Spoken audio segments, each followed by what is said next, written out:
In this video, we're going to take a look at how to draw a mouth, and we're going to start with the line where the top lip meets the bottom lip. This will help us make better decisions about where the top lip ends and where the bottom lip ends.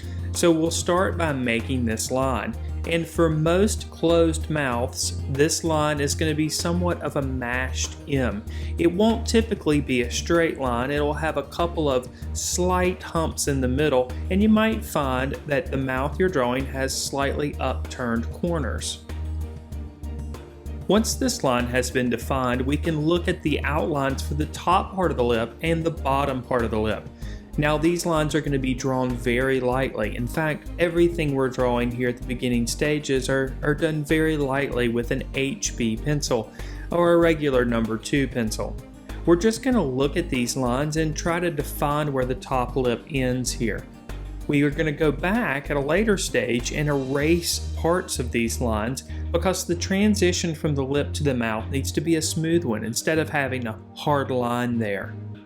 We'll do the same with the bottom lip, and for most people you'll probably notice that the bottom lip is a bit thicker than the top lip, and it doesn't have those two defined humps in them. Next, we're going to concentrate on what are called cross contour lines. These lines basically flow around the contours or the form of the lip. For the top lip, these lines are going to go outward and then up, and then for the bottom lip, these lines are going to go outward and then down. Conveniently, for most lips, these lines are already visible. We'll start here in the center with the lines that exist on the top lip. We'll pull these lines outward from the center line. These lines are going to be darker and more defined the closer they are to that center line. In other words, the line that we drew at the very beginning stage of drawing these lips. This is because less light reaches those areas, but we'll talk more about light in just a moment. We'll continue the same process with the bottom lips, pulling outward from the center line and then down over the cross contours of the lips.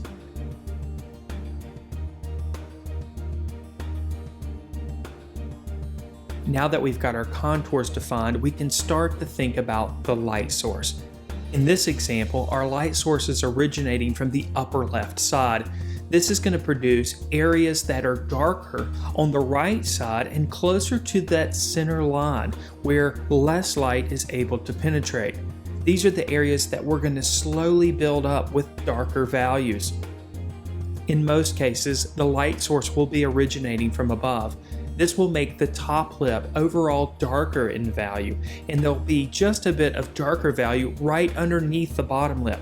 The area of most intense highlight will generally exist on the bottom lip. So we'll go ahead and start building up the value on the lips here, making the values dark, but working slowly. We'll start with the HB pencil.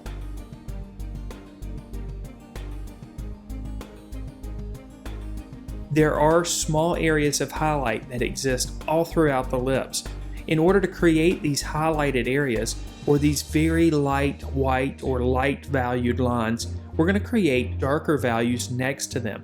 That will make these lines appear on the drawing. Even though the light source is originating from the left side, there are a few darker values that exist on that side.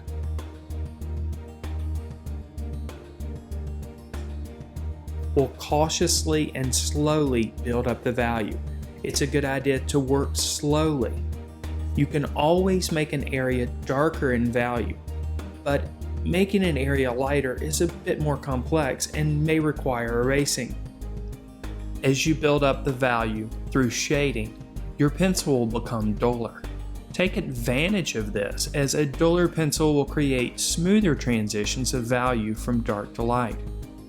It's also very effective in creating the desired texture that most accurately represents the texture of the lips.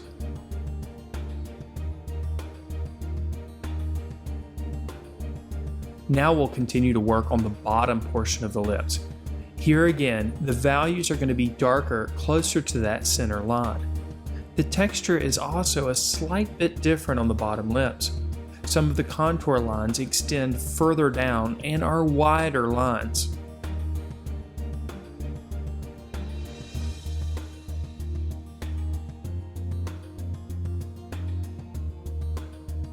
When you're drawing lips from live observation or from a photo reference, it may be easy to get overwhelmed with the amount of information that you see in these areas. But instead of trying to copy absolutely every line that you see, focus on the texture that's created in those areas. Think about how you can use value to create the illusion of this texture. This ultimately is what is most important anyway. The bottom portion of the bottom lip does get a little bit darker in value. There are also a few more visible cross-contour lines in these areas. A few horizontal lines are also visible. It's a good idea to include a few of these, but be careful, adding too many of them will take away from the final appearance of the lips. The strongest highlight exists on the left side of the bottom lip. We'll add a bit of darker value to the skin around it to add the necessary contrast. It's darker in value just underneath the bottom lip as well, so we'll make this area a bit darker.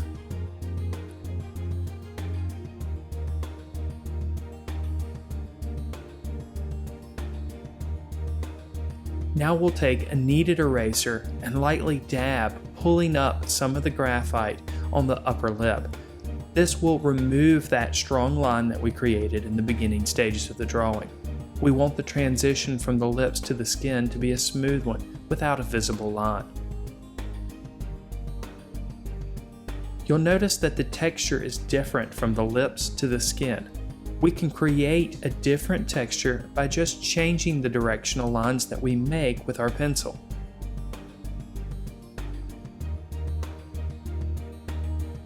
In some cases, the value on the lips will be very similar to the skin tone around them.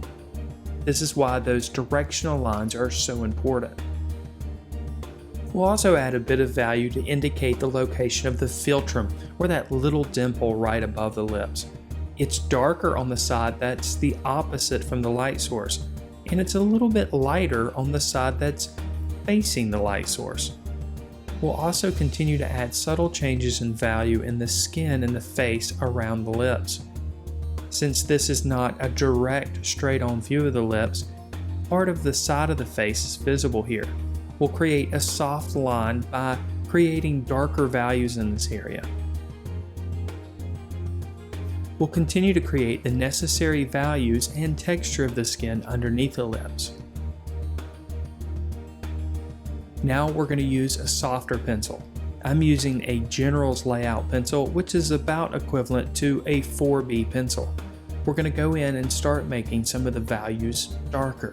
This will increase the contrast, bringing the range of value to a complete one, where we have the darkest darks, lightest lights, and the midtones in between. Adding marks with this pencil will also produce a variety of textures, as the marks produced by this pencil are different than those produced by a number 2 pencil. To produce a smooth gradation between values, small circles are made with this pencil.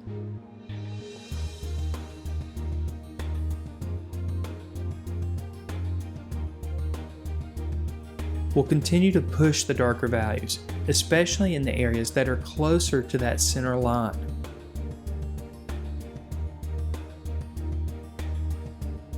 A blending stomp is used in selected areas to further push the range of texture. As the graphite is moved around on the surface, still thought is given to the cross contour lines. We'll do the same thing with a pencil eraser. In this case, this is basically an eraser encased in a pencil. We can sharpen it to a sharp tip to make precise marks. Next, an HP pencil is used to tone down some of the areas where the contrast is too strong. This also makes these areas a bit darker in value. In this case, the right-hand side of the lips are overall darker in value, since the light source is originating from the left side. Now we'll return back to the softer graphite to push the darker values a bit further, especially along that center line. We'll make the corner of the mouth a bit darker, as well as the area just underneath the lips. This will make the lips feel like they protrude out further. And then our drawing is complete. I hope you found this video helpful to you in your own endeavors with drawing lips.